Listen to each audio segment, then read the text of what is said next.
67 కోట్ల మంది వానరులు మహావీరులైనటువంటి వారు రామలక్ష్మణులతో కలిపి పడిపోయారు.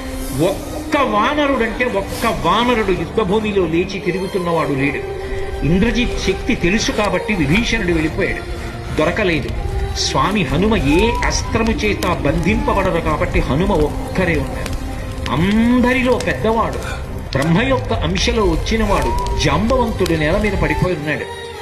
విభీషణుడు కాగడా పట్టుకుని అడిగాడు, తాతా కుశలమేనా అని అడిగాడు. వానరులలో శ్రేష్ఠుడైన హనుమ బ్రతికి ఉన్నారా అని అడిగాడు జాంబవంతుడు.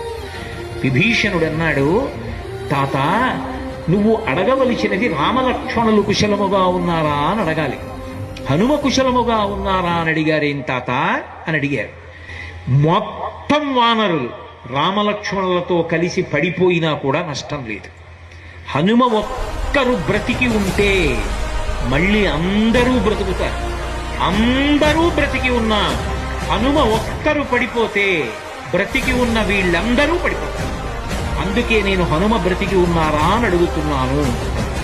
వంగి జాంబవంతుడి పాదములు పట్టుకుని తాతా హనుమ నీ కుశలం అడుగుతున్నాడు, నమస్కరించుతున్నాడు అన్నారు. కైలాసము పక్కన వృషభము అనబడేటటువంటి పర్వతం ఉంది. అక్కడ పరమశివుడు తన యొక్క త్రిశూలాన్ని ధనస్సుని నిలబెడతాడు. అక్కడే ఆదిశేషుడు ఉంటాడు. 2 పర్వతముల మధ్యలో ఓషధీ పర్వతం ఉంది. ఆ ఓషధీ పర్వతంలో 4 ఓషధులున్నాయి. మృత సంజీవని, విశల్యకరణి, సువర్ణకరణి, సంధానకరణి అని 4 ఉన్నాయి.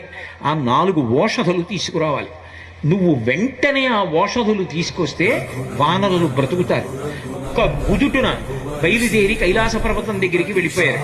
ఈ స్థానములన్నీ చూశారు. వృషభ పర్వతం దగ్గరికి వెళ్ళారు. 2 పర్వతాల మధ్యలో ఓషధీ పర్వతాన్ని చూశారు. ఓషధీ పర్వతం హనుమ వస్తున్నారు, ఓషధుల్ని తీసుకెళ్ళిపోతారని కనపడకుండా వాటిని దాచింది.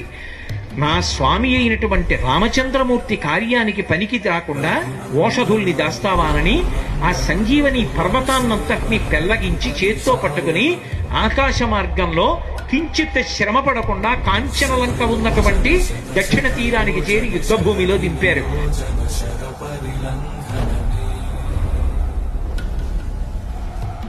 హరిభాజన హరి మద భాజన దశముఖ కంపణ